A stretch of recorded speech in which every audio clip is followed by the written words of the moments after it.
when you work in your zone of genius, when you do something that you absolutely love, you're so passionate about it, it can be a lot of work, but it doesn't feel that way to you because you get in the flow so much more. That's where you're being productive. So asking yourself, is this a fit? That's the thing that will keep you going. We always say, know your why, and that keeps you going through the hard times. And I say, yes, it's the why, but it's the fit. And if you know that this is your thing, you'll keep going through the marathon that podcasting is.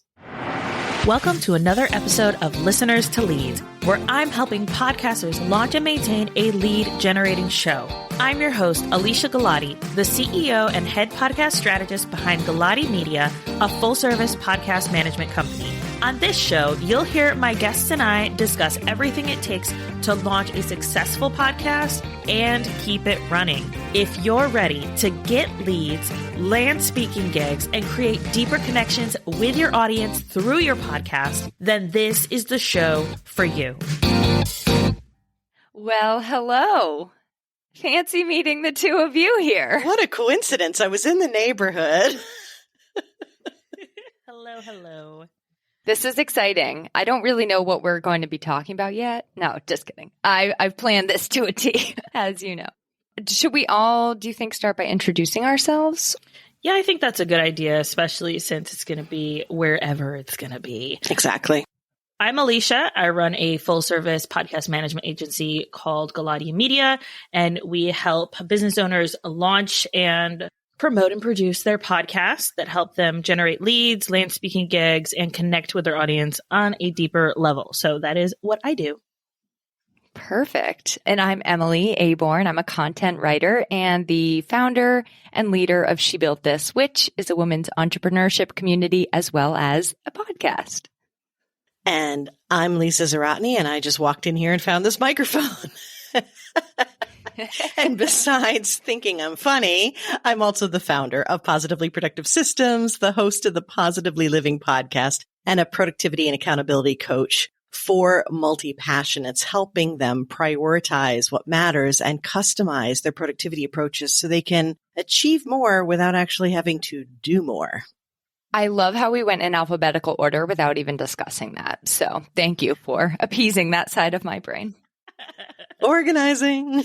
All right, let's start by sharing what you kind of experienced on your own podcast in 2022 and kind of what your biggest podcasting lesson, if you will, of the year was. I think you should go first, Emily, since you've been podcasting the longest. I think my lesson of this year, which is going to drive me into 2023, is just really simplifying my podcast. And actually, you know what, Alicia, you shared an episode on going deeper on topics and not spreading yourself too thin. And I think I had a really interesting year of exploring curiosity in different directions. But this year, I really want to focus on going deeper on topics that are more aligned with specifically my content writing business. I like that. I am always a fan of the going deeper as opposed to wider, because I just feel like I see it so many times with my clients that going wider gets you, in the weeds and focused more on the busy as opposed to the productive and really making the connections that you need to do. And with everything that you've focused on and you do so well in terms of networking and collaborating, it makes sense to dive deeper. So I love that you're going there. For me, I struggled when, as soon as someone says, hello, multi-passionate life, pick a favorite, the best thing, the big lesson. I'm like, no, there were so many, but I did come down to two that I will share. And one is just really the editing down, which I also think is that simplifying kind of vibe, right? Is that take what you have and then cut it even more. Don't be afraid to cut it or to cut the fluff that you feel that you need, right? That was a big one. But I guess the favorite takeaway of the year is just to not be afraid to change it up like we're doing here. And trust that as long as you are serving your audience and following the intention, right? Your why behind the podcast, you can really have fun with it. So I think that's my big takeaway that I'm going to continue to do into 2023. For me, my podcast is really a testing ground to try different things and see what's working. And most of the time, especially since I'm in the podcasting space, my podcast ends up looking like the cobbler's kids' shoes or the cobbler's shoes. Like, don't promote it as much as I should. And so one thing that I've been really kind of learning this year is to really take what I've already created, what has already worked, and then just like really being strategic about reusing that strategy instead. And to like everybody's point so far, like doing less and not having to like, okay, I need to come up with new content and new ideas and new things. And once you kind of hit that 50 episode mark, it can get a little difficult to come up with new ideas. And you've already been podcasting for a year and you're like, okay, what do I need to do next? What are we going to talk about? But realizing that I can talk about the same things because things are still changing. Things are still shifting. The industry is changing, and there's always going to be something new or a new hot take that I can always bring to the table. So really just not giving up, even though I'm like, I don't know what in the world I'm going to talk about today.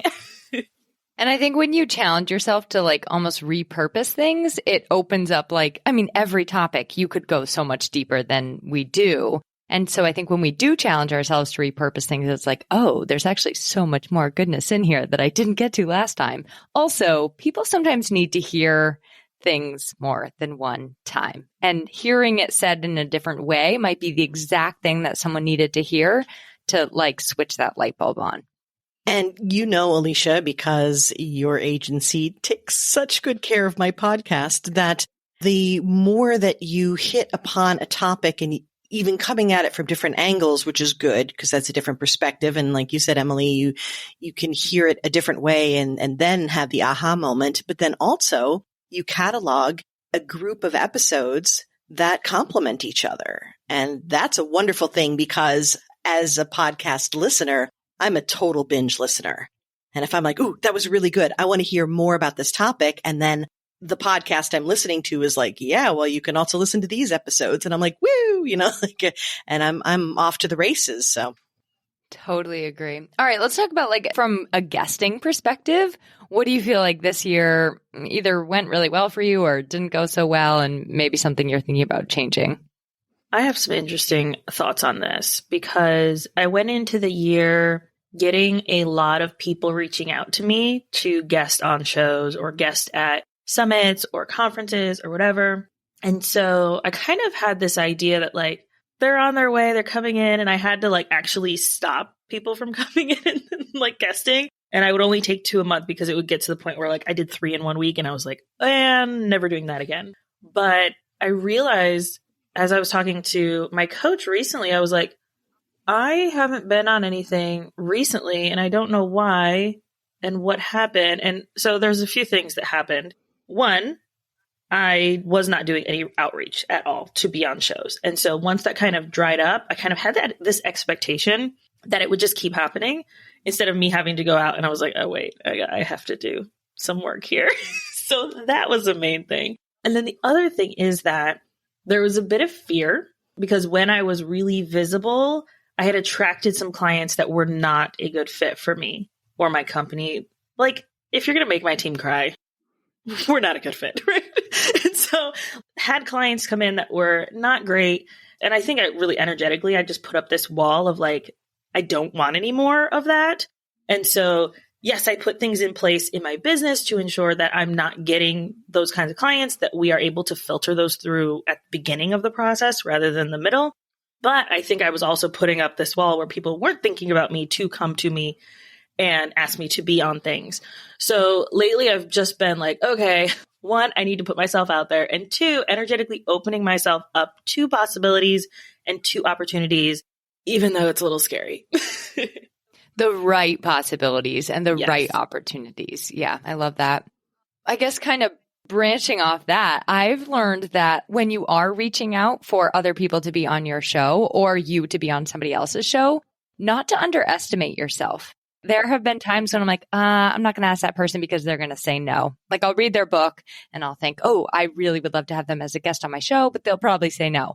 So ignoring that and just going forward anyway and making it as like truly authentic. Here's just me reaching out to you like a friend. And I just read you had 18 chickens and you must have a lot of eggs and, like pulling out something personal and just sending the pitch. And being surprised at how many people have said yes to like little old me. It's just a good reminder not to underestimate ourselves whenever we're putting ourselves out there and asking for somebody to collaborate with us. Yes. This segues beautifully into, I think, what is essentially the thing that I tried, the thing that was just an important reminder, if not an aha for this year, is the ask. Ask. And there are these opportunities that are very, organic in which to do so. And for the biggest one for me is the collaborative kind of situation where I have a guest on my podcast. And if they have their own and we're really vibing, and that happened just recently, a phenomenal guest. We had so much fun. And in the end, I was like, this is a great conversation. I would love to continue it with like my productivity spin on yours. Is that something you'd be interested in? And he was like, yeah, absolutely. And so it was that simple. No pitches, nothing complicated. But because we're in the podcasting realm, because we are hosting, because we are connecting, we already have that credential there. They know that we speak well. We know how to use a mic most of the time.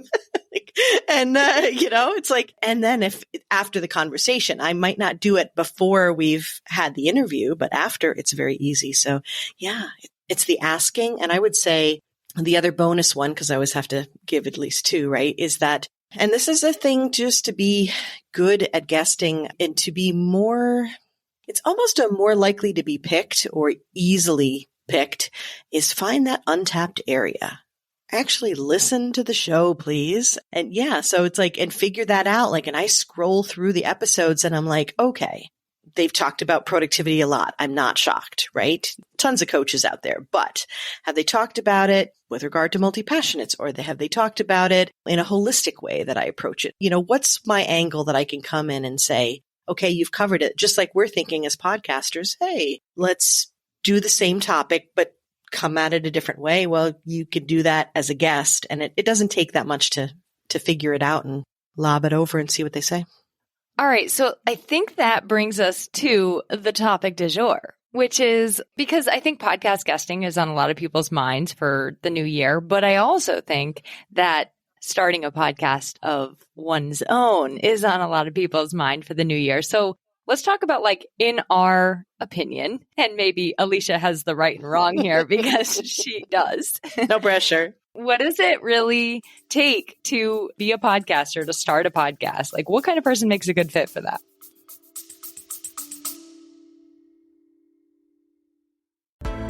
You put your heart and your soul into your show. And I want to help you reach all of those potential listeners out there.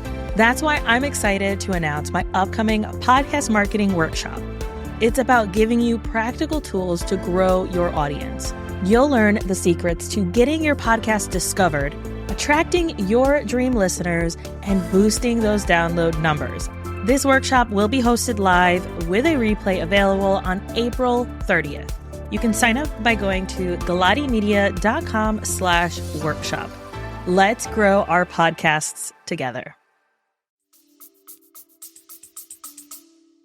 Yeah, so I don't know what the stat is now, but last I heard it was that 90% of podcasts only make it to 7 episodes before they stop. And the reason this tends to happen is because people aren't prepared for going into podcasting. They don't have their content planned out. They haven't done the market research. They think, oh, this is going to be great idea. Woohoo, let's do it. Which, if it's going to be a hobby, then awesome. Do your thing. But if it's for your business and you want to be super strategic about it, you have to put effort into it. The other reason that I think that people stop podcasting at the 7-point mark is that they realize how much work it actually is.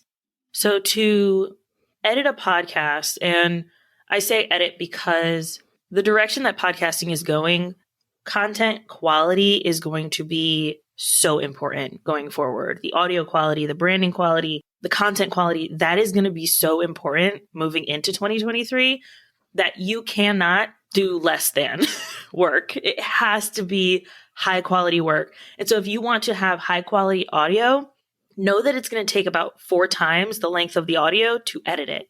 So a 30-minute episode is going to take about 2 hours of your time or someone else's time if you decide to hire out to edit that.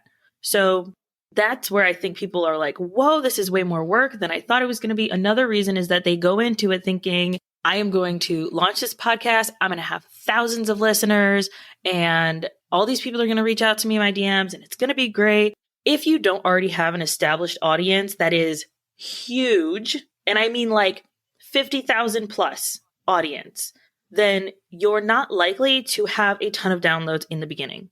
And I think people get discouraged by that because they think, oh my goodness, I'm supposed to have all these 1,000 downloads. I'm supposed to make millions of dollars like Joe Rogan. Like nobody is Joe Rogan. Stop trying to compare yourself to Joe Rogan. Okay. He's already has like celebrity stuff way before this, which is why he's the top podcast. If you're not a celebrity, then don't expect those kinds of results. I think that a lot of people they go into it thinking this is going to be great. It's going to be fun. And yes, it is great. And yes, it is fun, but there is a lot of work and effort that goes into it. And you have to understand that before you start a podcast. Otherwise, that's like one of the number one reasons why people stop listening to podcasts. It's actually the third top reason why people stop listening to a podcast is the consistency is not there. So if there is not a weekly show, then they see that on the dates, or if it has stopped producing, they will not listen or they will stop listening.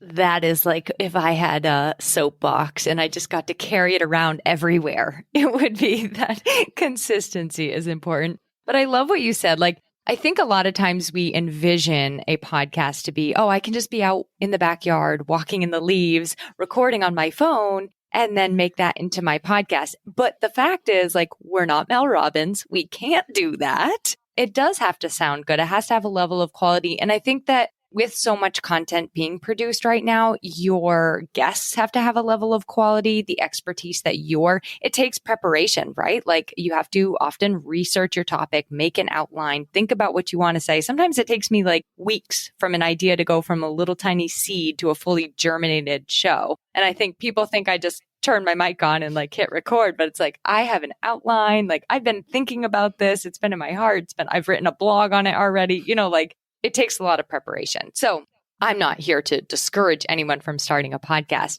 I love to help people just know how much of a content commitment it is, because from a content perspective, it's a big commitment. However, that said, I think that if you are a person who can really see how to repurpose content, like make the podcast the crux of your content plan, it can be so helpful to creating content throughout your business. And your message can be super cohesive and streamlined through your podcast.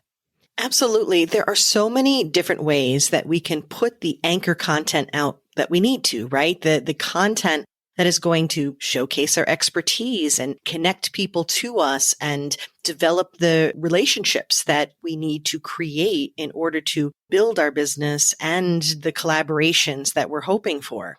For me, the lens of productivity means that I say, is this a fit for you? Because the thing of it is that blogging, also a challenge, right? Now there's different technical challenges, but here's the key.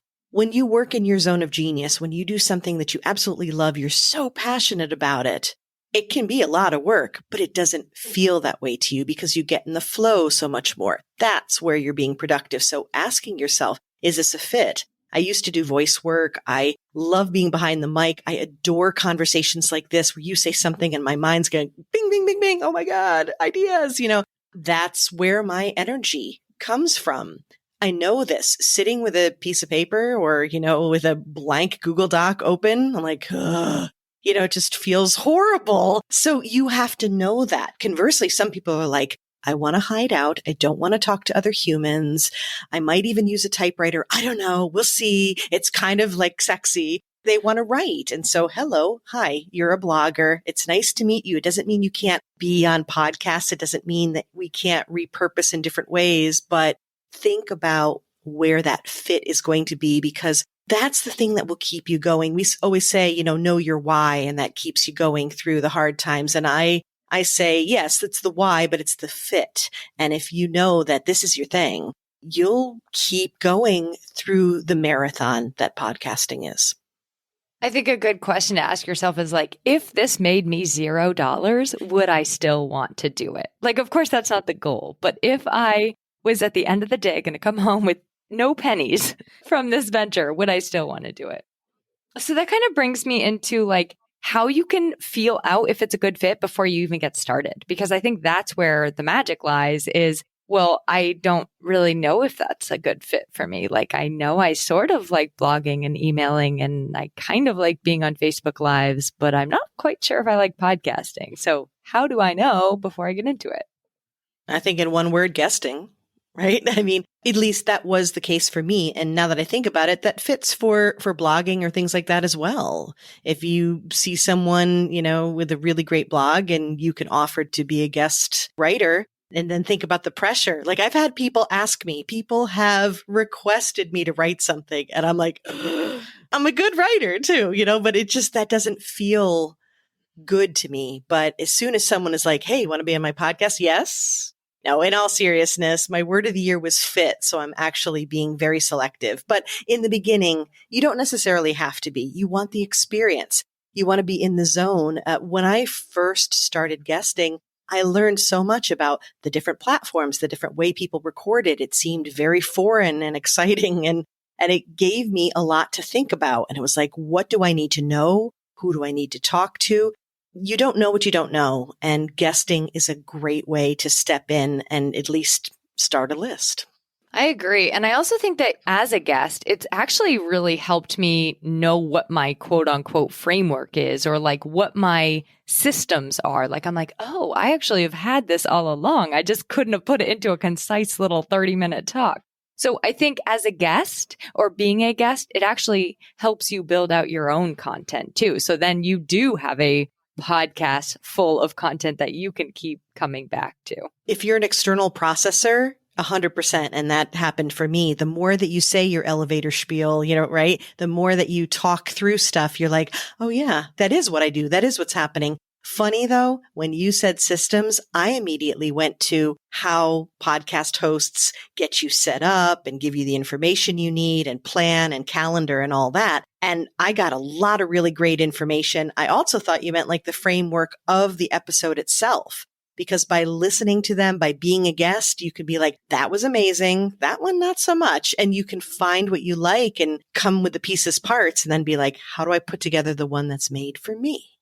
Totally. When you said that, like, I love listening to podcasts and how they break up the beginning and the end. And like, I'm always listening for that stuff. I have a different take. I agree 100% with you guys that guesting is so important. And I think that it is a good place to start. I think the next thing you can do, if you're like, look, I really want to have a podcast. Please let me have a podcast. Give me permission. Then this is your permission to do a limited series podcast where it is 10 to 15 episodes. You have it planned out. You're very strategic. It is your core cornerstone. If you're like, understand the blogging side, your cornerstone content where you can refer people to, you can refer your clients to it. You can refer future guesting opportunities. You can hear me talk about this topic on this episode. And that way it allows you to kind of dabble in it, test it out, see if you like it, see if it's something that you actually enjoy doing, but put a cap on it. That way you don't feel like, oh, I have to do this for 2 years, 5 years, whatever. Like, it gives you a little bit of space to say, okay, I'm going into this with the mindset, this is a limited series. You set that expectation with your audience. And then if you want to go back, you can always go back, change that trailer and say, we're just going to keep going because this is fun, or I'm done. We'll do another season in 6 months or whatever. So giving you permission that once you do that guesting, you're very clear on your content. You know what you want to talk about, but you're still able to, here's your permission, do a limited series podcast so that you can test it out without feeling like you are having to show up a certain way. I think we all have a mutual connection who does this with different sort of like a different flavor. So Deanna Seymour will do a limited series as a list builder, actually. So she's growing her email list by offering 10 podcast episodes on this thing. So that was a great example, Alicia. And something else, just throwing it out there, I started doing this year was reading my emails to people. And originally I was just doing it for 2 reasons: for accessibility and also to help people hear what my podcast was like through my emails. So I wanted to give them, like you can kind of get more of this on my podcast. And I think that's a good way to get yourself started too, as far as like learning the tech, learning your voice, because that's the other thing. I think as you start podcasting, you learn what your voice is, like what your personality is, what your tone is, like that all comes out even more. So for me, that's been really good. And then like, I'm just going to throw a third one since we're brainstorming. Co-hosting. If you reach out to somebody who has one and maybe is looking for a co-host, or you get wind that they're looking for a co-host. I know of a woman who started co-hosting a podcast with somebody, and now it's their podcast and they do a great job. And both of their names are Laurel, and it's it's like the Laurel and Laurel show. So I think co-hosting is another way to kind of see where things go for you. Okay. And I will add to the brainstorm. And I absolutely love, Alicia, that you gave us permission, because there is something to be said for trying by doing, right? We got to take the action and figure it out. And so, yes, when we're talking about guesting, that's the baby steps. And then when you're like, no, I really want to try it. Okay. So then what would that look like? What great advice to say intentionally, it's only going to be this long. And we all know too, that when we're trying something, when it's new, it's difficult, it's hard, that if we have a cap on it, it feels so much more doable than I have to do this forever. Oh my God, so along those lines though, and I'd forgotten that I did this. So it was a great reminder, and it's a little spin off of this thing. It may not be an official podcast, but it's the idea of, well, if you want a podcast and you're thinking about interviewing, where do you have other opportunities to do that? And I did a video series. It could be on YouTube. In my case, I did a Facebook series in a group because I coach gratitude. And so it would be like a couple times a year. So again, it was a limited series. It wasn't very often. And I brought in people solely to talk about gratitude and their experiences with gratitude. So that's another aspect to it. It's not only the limited series, but a limited scope. Deanna does that, like you said, taking something like one topic, one concept, and then all of those things, reducing the scope, reducing the time, it makes it easier to try it out and then be able to assess and not feel the pressure.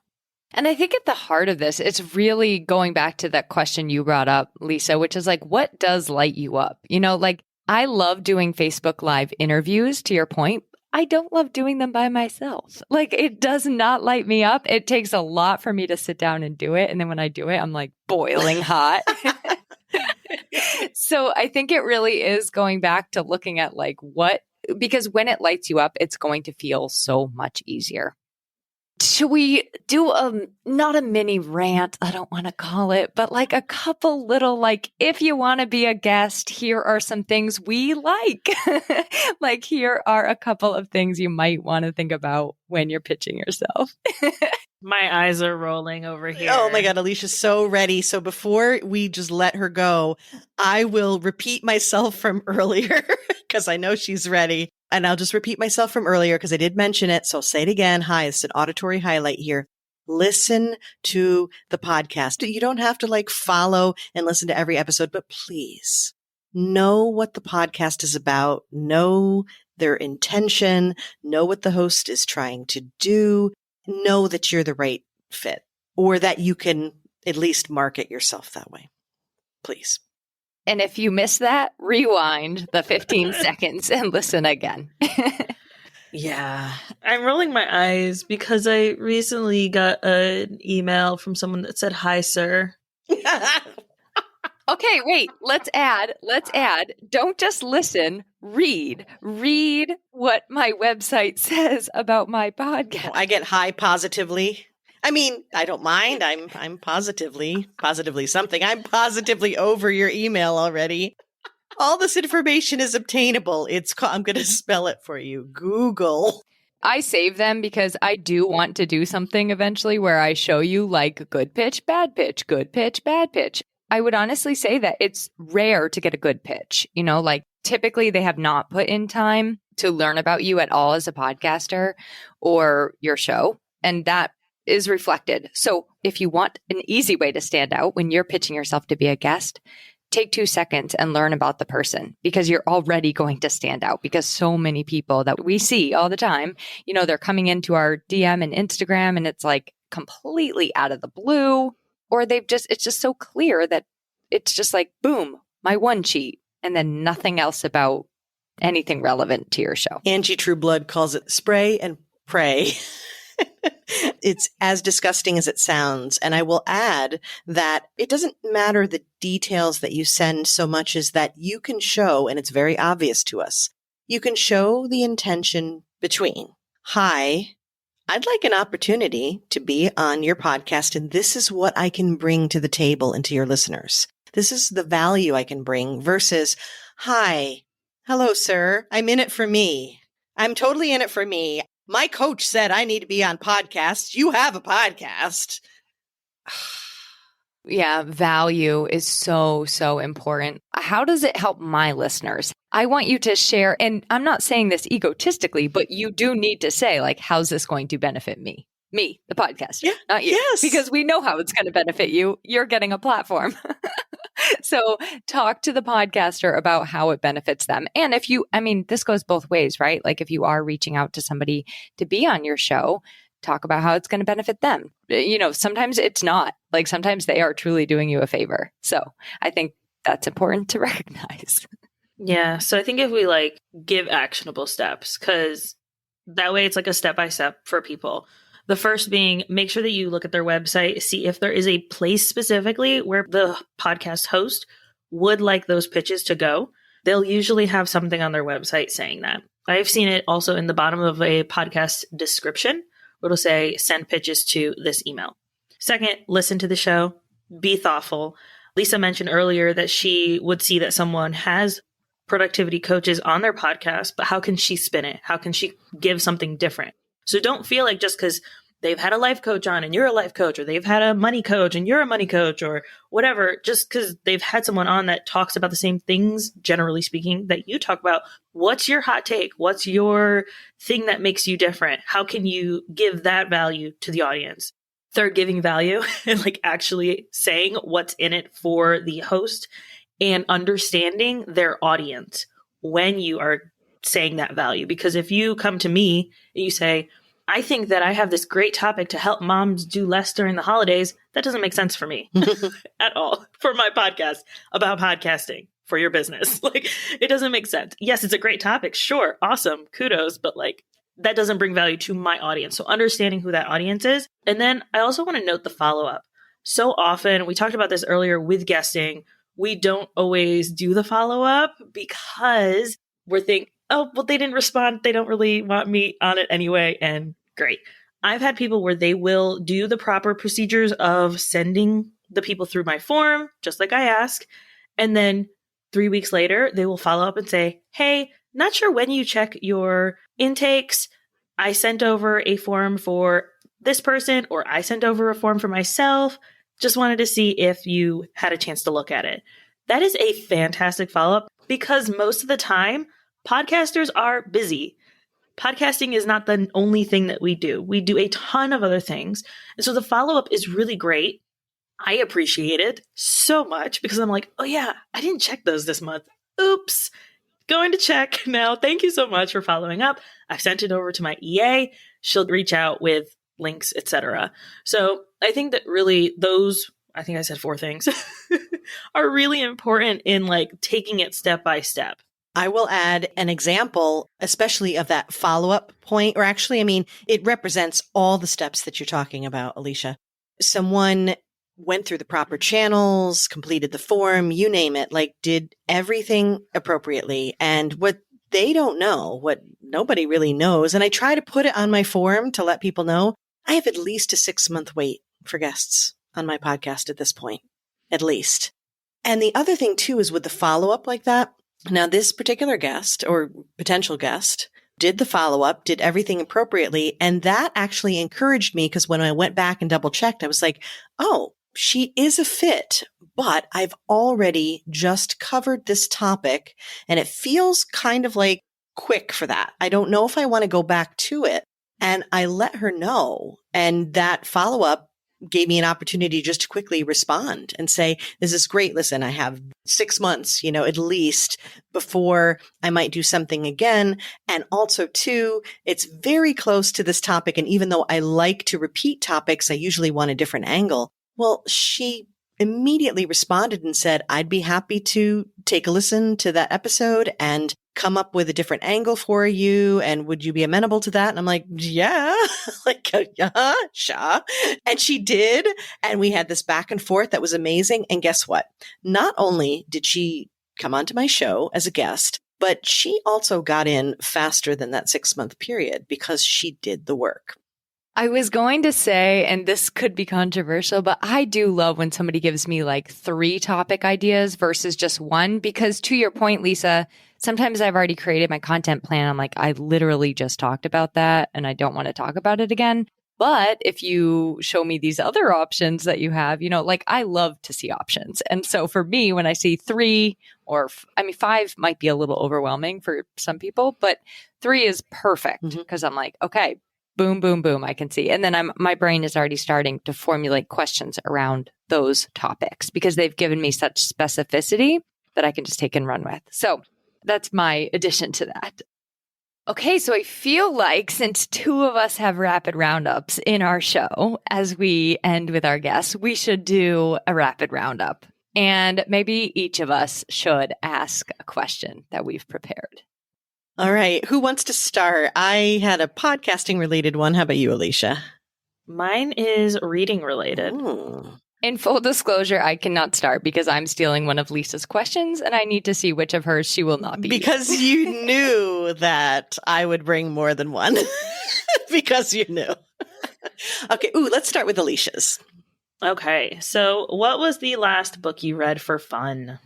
I'm not going to count my rereading of Harry Potter, which I do constantly, but I do. That's with my kiddo. But believe it or not, I am in the process of rereading Dan Brown's books. And so Angels and Demons.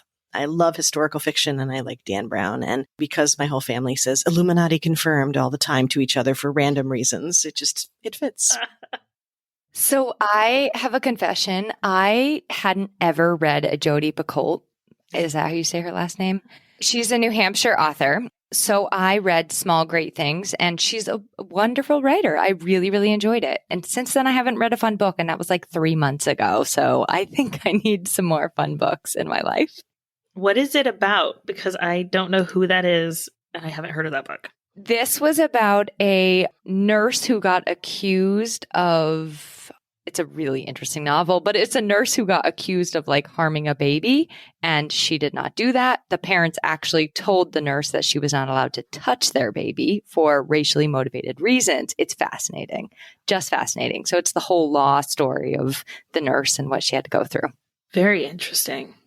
Last book I read for fun, I'm actually in the middle of a series called The Zaviri Mates, and it is an alien romance by a woman of color author. Elizabeth Stevens is the author, and I gobbled them up. I'm on book 6 and I started it like a week and a half ago.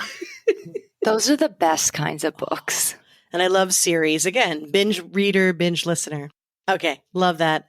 All right, I'm just going to go in order here. So I just wanted to know who's either your dream guest or a dream podcast you want to be a guest on. Alicia Galati's. You guys have both been on my show. Again. Like multiple times. It's never enough.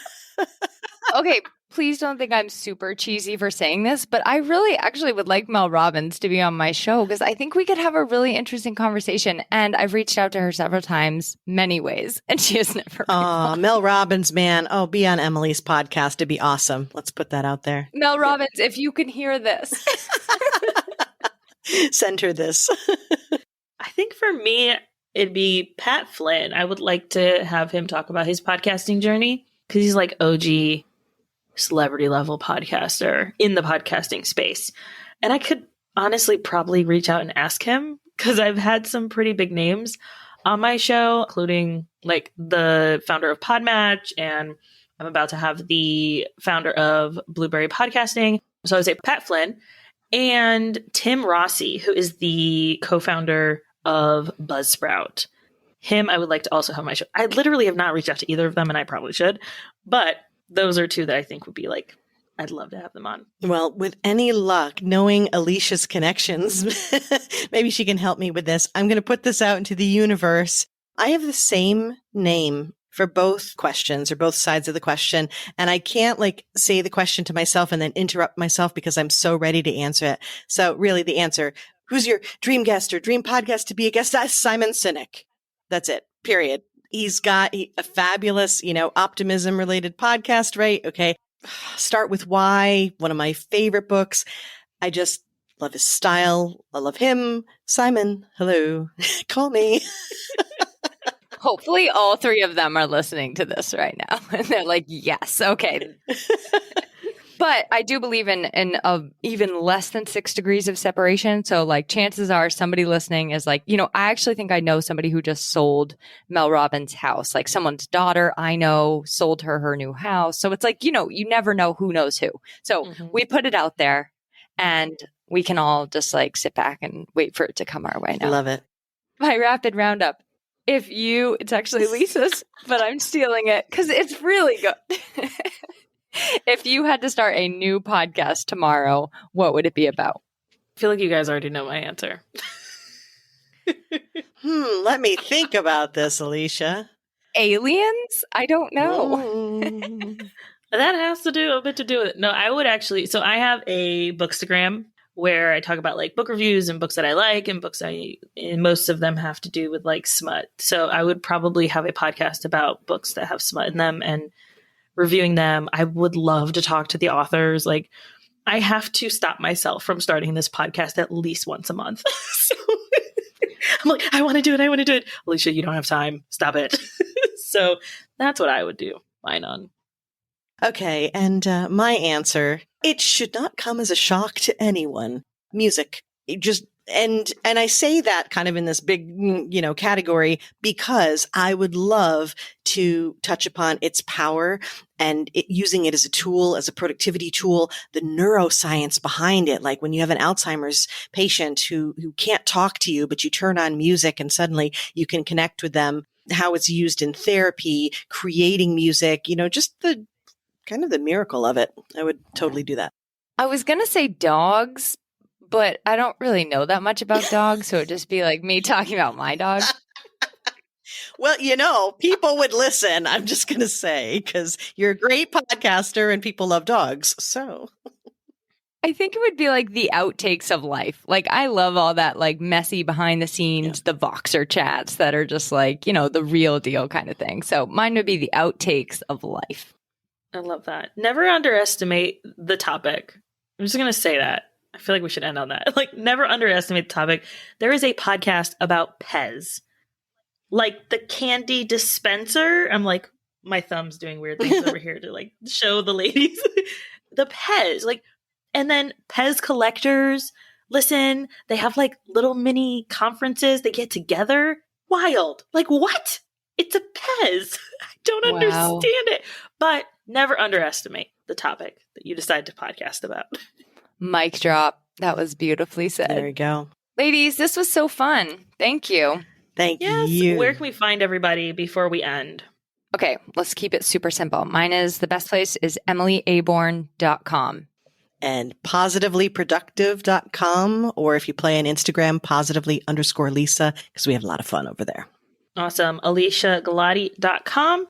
And that is where you can find all of my links and all of my stuff. Okay, bye. And we're out.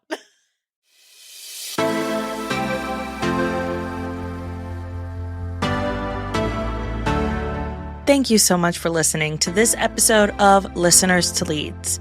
If you found something in this episode valuable, I would really appreciate it if you shared it with a friend who you know would also get value from it. Want to send me a message? My favorite place to hang out is Instagram. You can find me at alicia.galati. Let me know what your favorite takeaway was from the episode. And don't forget, turning those listeners into leads is actually easy.